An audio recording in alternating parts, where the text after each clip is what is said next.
Olá, meu irmão, minha irmã catequista, que bom ter vocês aqui de novo.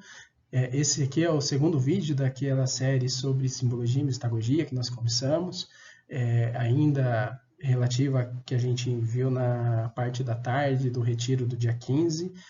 Que bom ter você aqui para a gente continuar.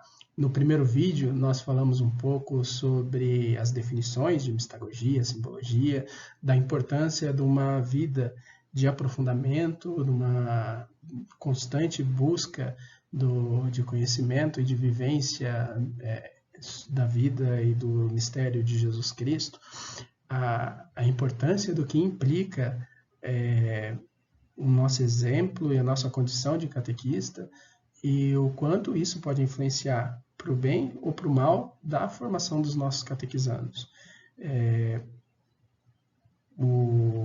Uma realidade que é muito comum é quando você começa a conversar com o fulano de tal, ele fez a catequese, terminou a crisma e nunca mais voltou na igreja. É culpa da catequese. O fulano de tal está na igreja, mas não sabe rezar, não conhece as orações. É culpa da catequese. Tudo é culpa da catequese, né? Mas até onde a gente está conseguindo motivar nossas crianças, nossos catequizandos, a ter realmente uma experiência, uma vivência, um aprofundamento, o contato com os mistérios de Cristo. Até onde a gente só não está contando historinha e não está tendo apenas uma pequena aula semanal com eles. Então fica essa reflexão e vamos embora, vamos continuar a nossa apresentação para a gente poder refletir um pouco mais. Falando em mistagogia, nós somos convidados a viver os mistérios, né? E aqui a gente tem uma ilustração simbólica da nossa igreja, né? E a gente tem essa noção de que a fé é uma porta de entrada nos mistérios. Bom, dá uma olhada nessa figura bonita, bacana, tal. Essa figura ela representa, ela simboliza a nossa igreja, né? A igreja militante. Vou até pegar a canetinha aqui, vamos ver. Isso aqui, ó. Aqui embaixo nós temos a igreja militante. Somos nós, a igreja que vive, que ainda está no seu tempo de lutar, de acreditar, de se converter, de se arrepender dos pecados. Somos nós que estamos vivendo. Aqui embaixo nós temos a igreja padecente, seria nossos irmãos que estão lá no purgatório, que estão se purificando para um dia entrar na glória de Deus. E aqui a gente tem a igreja triunfante, a igreja com os santos, com as pessoas que já são dignas de estar na presença de Deus. Isso é uma simbologia, né?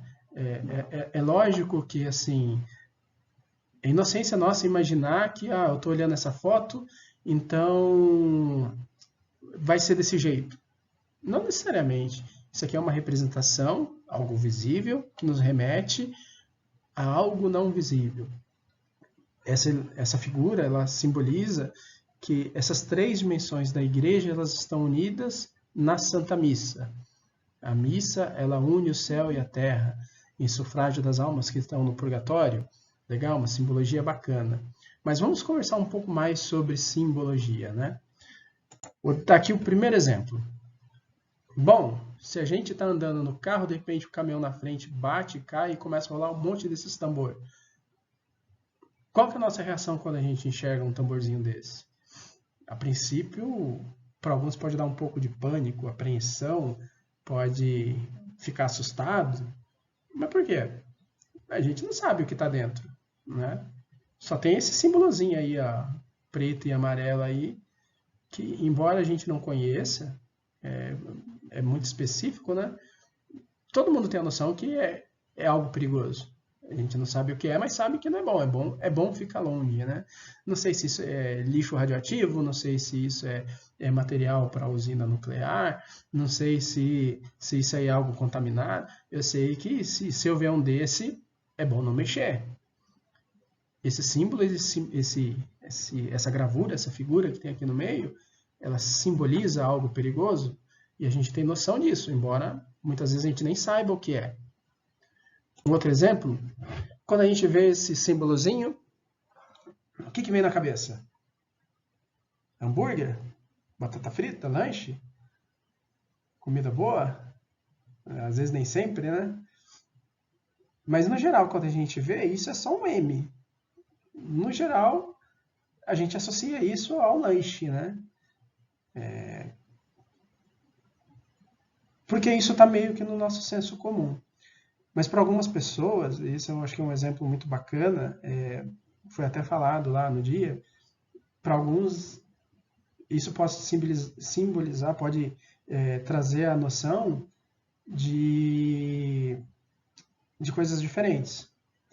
Por exemplo, uma pessoa que tem a sua vida muito pautada na questão do corpo, de ter um corpo perfeito, de fazer malhação, de estar em academia e tal, talvez ela enxergue esse símbolo e veja calorias. Ela olha o símbolo e não pensa no hambúrguer, não pensa no sabor. Talvez ela pense no quanto isso vai estragar a dieta dela, ou no quanto de exercício que ela vai ter que fazer para queimar essas calorias. Talvez uma pessoa que tenha a sua vida pautada na avareza, ela vai olhar esse símbolo e pensar no valor que vai pagar. Porque é caro. Comprar um lanchinho lá, você vai com a criança só para pegar o brinquedinho e é uma facada. Se a pessoa tiver a vida dela pautada nessa parte financeira, talvez ela olhe esse símbolo e em vez de pensar no lanche, ela pense no preço, no custo. E embora seja o mesmo símbolo, esse símbolo ele pode trazer noções diferentes ou trazer realidades diferentes, dependendo da forma que a pessoa vive, pauta ou rege sua vida, né? Mas, bom, já que a gente está na catequese, vamos pegar a nossa referência principal, o Catecismo da Igreja Católica, o livro amarelinho que a gente tem que ter como fonte de busca e para a gente poder tirar nossas dúvidas. No parágrafo 1146, ele fala o seguinte, deixa eu catar aqui o marcadorzinho. Os sinais e os símbolos ocupam um lugar importante na vida humana. Sendo o homem um ser ao mesmo tempo corporal e espiritual, exprime e percebe as realidades espirituais através de sinais e símbolos materiais. Como ser social, o homem tem necessidade de sinais e de símbolos para comunicar com o seu semelhante, através da linguagem, dos gestos e de ações. O mesmo acontece nas suas relações com Deus. No 1147 ele ainda fala, Deus fala ao homem através da criação visível. O cosmo material apresenta-se à inteligência do homem para que leia nele os traços do seu Criador. A luz e a noite, o vento e o fogo, a água e a terra, a árvore e os frutos, tudo fala de Deus e simboliza ao mesmo tempo a sua grandeza e a sua proximidade. Bonito, né? O próprio catecismo ele já nos fala a nossa experiência com Deus, o nosso contato com Deus, como nós somos um ser material e espiritual, essa dimensão espiritual ela se dá através de simbologia. O exemplo que ele deu, a luz e a noite como as trevas, a luz como o bom, né, o bem. O homem ele é um ser que vive de simbologia. Não precisa meditar muito para a gente ter a noção que o monte é alto, é próximo a Deus. O abismo é profundo, o abismo causa vertigem, é algo ruim. Que o deserto é árido, que o deserto nos faz pensar. E todas essas simbologias, elas nos ajudam a entender, nos ajudam a se aproximar e nos ajudam a meditar os sinais e a realidade de Deus. Só que mesmo na nossa vida material, mesmo na nossa vida, por exemplo, se chegar em casa e falar, nossa, hoje estou morto, ninguém vai ligar para os parentes para poder chamar para o velório. Todo mundo, quando ouve, tem a noção, nossa, está cansado, Se você falar, nossa, eu conversei com ele, mas fiquei com um nó na garganta. Todo mundo que ouve vai entender que criou uma angústia, né? A gente usa simbologia no dia a dia assim de forma muito natural. E essa simbologia é muito rica e consegue nos ajudar a ter essa relação e essa interação com Deus, né? E aí fica um alento. Se é uma ferramenta que é muito útil, se é uma ferramenta que se exprime assim de forma muito, muito fácil, como que a gente utiliza com as crianças?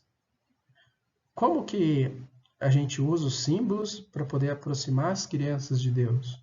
Ou será que a gente não faz, né? Fica a reflexão. E ainda falando sobre Deus,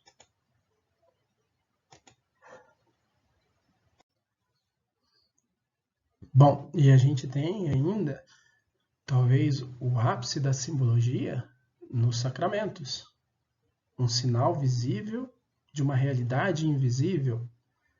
A gente pode olhar a beleza que nós temos aqui nessa imagem.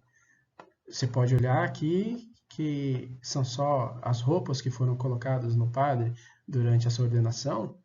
É o sinal visível de uma realidade do homem que tem uma vida nova, que se despojou do mundo para uma vida nova por Cristo.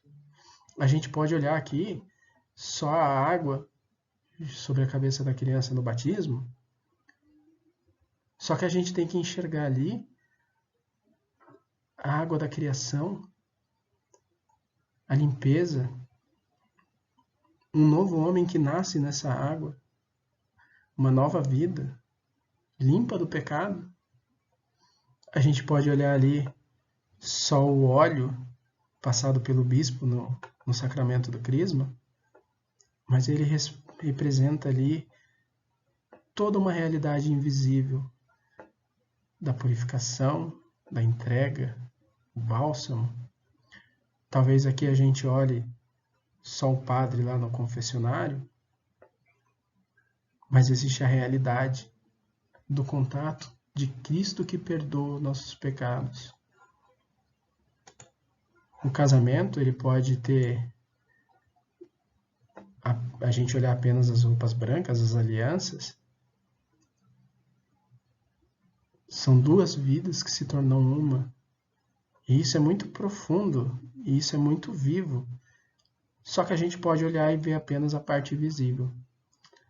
E aqui a gente tem, acho que o grande, um grande... E aqui a gente precisa tomar um cuidado, porque a hóstia ela não simboliza o corpo de Cristo. Ela é o corpo de Cristo. Verdadeiramente, a hóstia é o corpo, o vinho é o sangue de Cristo, depois de consagrado. Só que o corpo e o sangue de Cristo representam a nova e eterna aliança. Ele simboliza essa aliança que a gente renova a cada missa.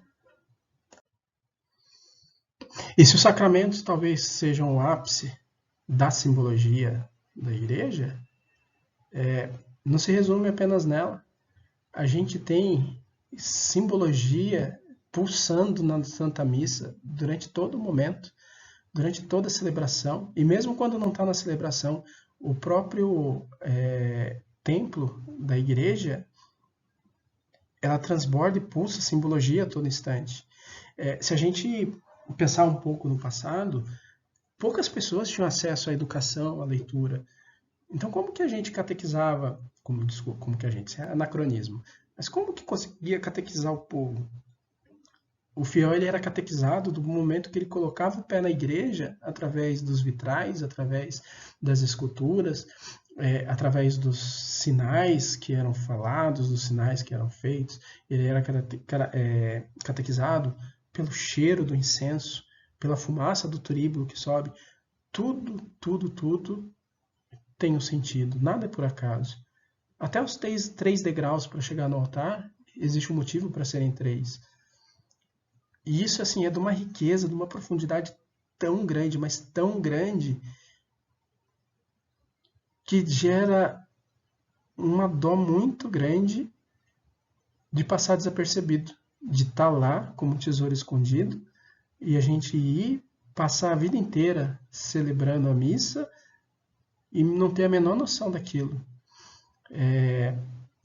O aprofundamento nessa simbologia, o aprofundamento na liturgia, é uma chave para você acessar os mistérios gigante. Mas é preciso conhecer para poder viver.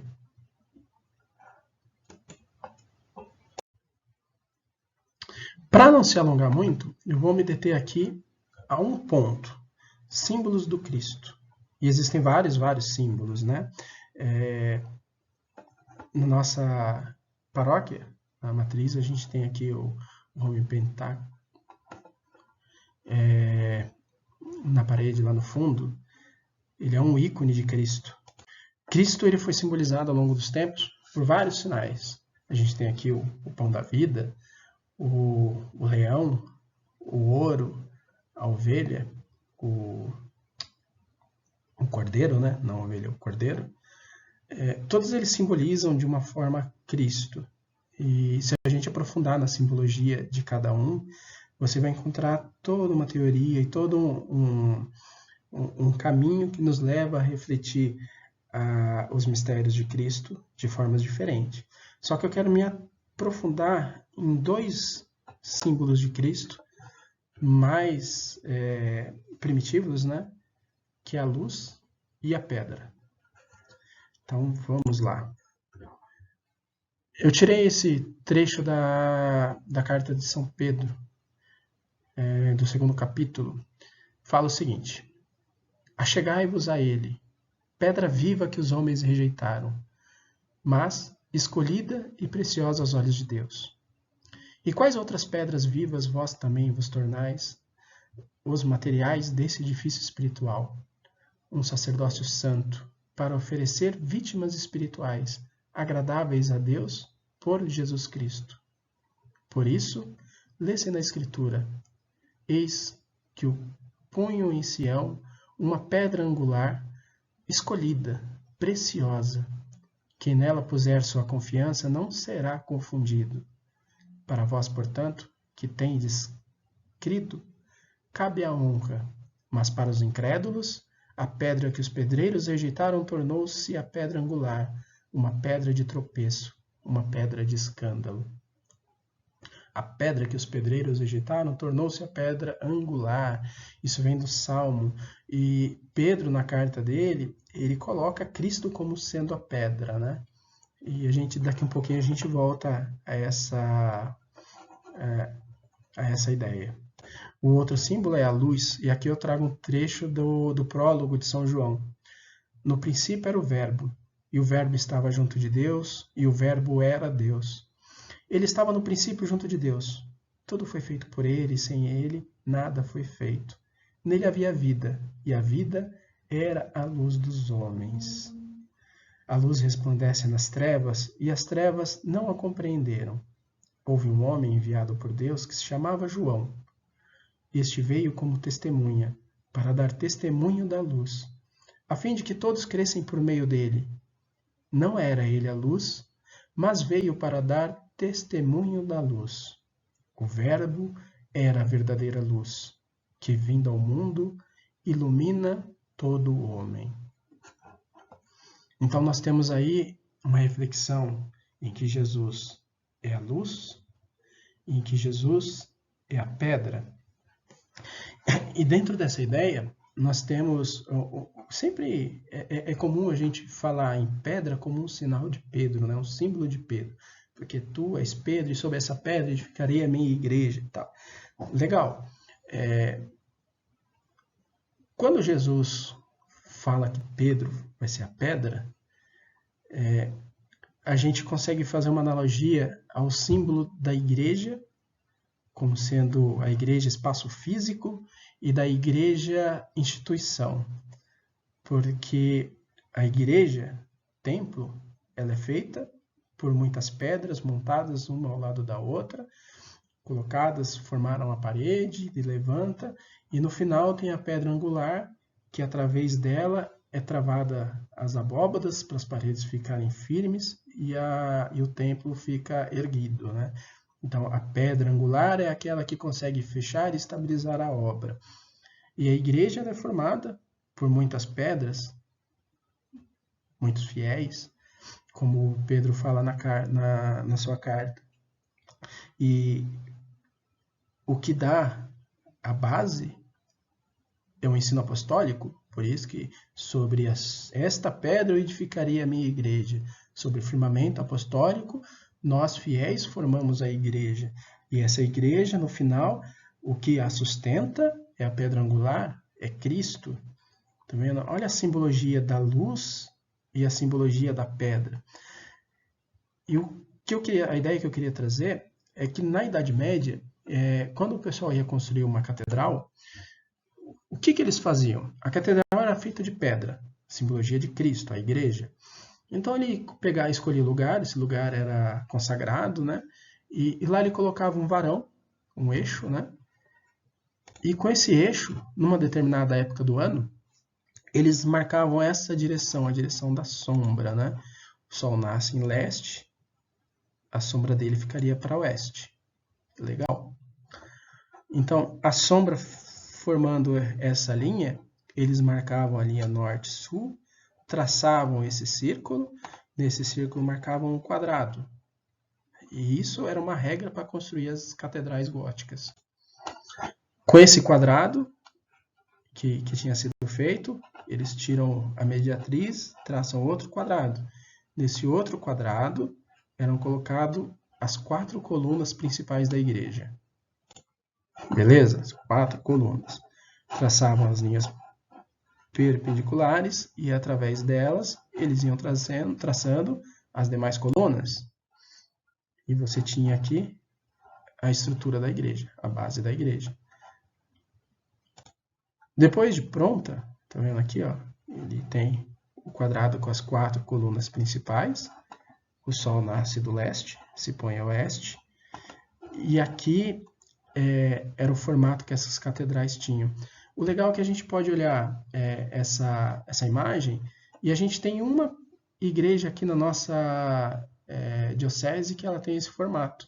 Se vocês podem perceber que ela é muito, muito semelhante à igreja da Santa Teresinha, ao Santuário de Santa Teresinha. Ela tem o seu estilo neogótico, né? E ela é construída dessa forma. Mas por que fazia assim? Eu não falei que a construção era marcada por aquele poste colocado e era pegada à sombra numa determinada época do ano. Então, se o sol nasce do leste, toda a igreja vai estar virada para leste. A luz surge do leste, porque o sol nasce e traz a luz. Aí está uma simbologia da igreja que reza de frente para Jesus, esperando Jesus surgir, né? E a época do ano que era feito isso era no solstício de verão, né? E através dessa data é colocado a data da Páscoa. Então acontecia que exatamente na vigília pascal a sombra, a direção da luz ia estar exatamente atravessando toda a igreja. Conforme ia passando os meses do ano, a luz de manhã ela nascia aqui, depois ia fechando. Exatamente na vigília da Páscoa, quando o sol nascer, o sol entraria exatamente aqui. E isso traz uma simbologia muito bonita, porque se na vigília pascal o povo de Deus ia à igreja esperar Cristo e passava a noite em vigília, em oração, nos primeiros momentos da manhã, Cristo, a luz, invadia a igreja e através das janelas, dos vitrais, um espetáculo de luz entrava e Cristo acolhia sua igreja na sua ressurreição. Cristo ressuscitou, rompeu a escuridão da morte. E isso era um espetáculo belíssimo. Isso era uma catequese que a pessoa vivia durante a celebração da Vigília Pascal. Amanhecia a Páscoa e a luz, que era Cristo, entrava na igreja. Cristo ressuscitou. E eles podiam ter essa experiência mística, viver essa experiência durante a celebração de manhã da Páscoa. Bonito isso, né? É lógico, isso era uma ideia, e eles construíram a igreja para tornar essa ideia em realidade, para promover as pessoas que vão naquela igreja esperar buscar Cristo, esse encontro mistagógico, esse encontro no mistério. E isso alentava o coração de quem estava lá. Hoje a gente tem uma realidade que é bem diferente. Primeiro, por causa da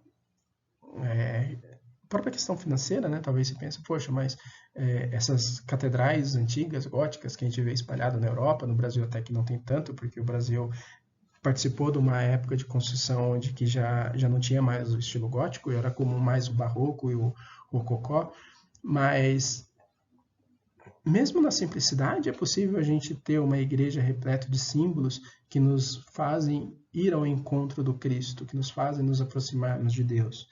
A gente tem comunidades na nossa paróquia que são muito humildes, muito simples, mas mesmo assim são muito belas, são muito ricas em espiritualidade.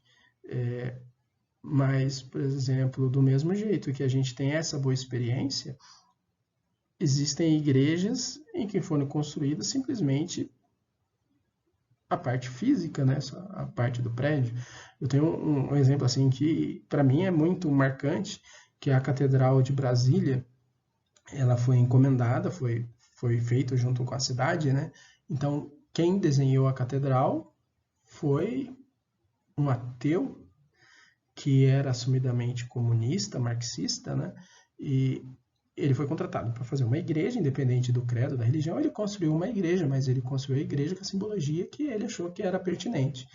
E se você entra na Catedral de Brasília, você chega na igreja, você pode olhar em volta e tal, você vê o altar, você não acha o sacrário. O sacrário tem, mas você não consegue ver ele.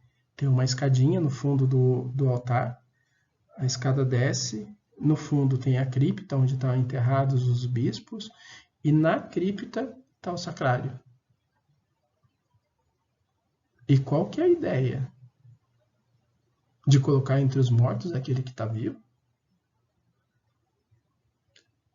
É no mínimo curioso da gente pensar, né? Se a ideia que a gente passa, se a ideia que a igreja tem, se o que nos fala no Evangelho, quando a Maria foi lá no corpo e o anjo falou para ela, por que você procura no meio dos mortos aquele que está vivo? E a gente coloca aquele que a gente tem a certeza que está vivo no meio dos mortos? Fica a reflexão. Talvez hoje a gente não dê tanta importância para as simbologias que estão escondidas nas coisas do altar. Mas se a gente olhar na nossa igreja, a gente vai ver lá as 12 pedras com as velas em volta da igreja. A gente vai ver o sacrário na nossa capela. A gente vai ver o homem pentáculo no fundo do altar. A gente vai ver o castiçal, o cálice, a patena. A gente vai ver uma infinidade de símbolos que estão ali. E que oportunidade a gente tem de aprender para ter uma nova experiência toda vez que a gente entrar na nossa igreja. Legal? Sei que esse vídeo ficou comprido, mas foi difícil de diminuir ele. No próximo vídeo a gente consegue ver uma nova dimensão da simbologia. Até mais, fica com Deus, em nome do Pai, do Filho e do Espírito Santo. Amém.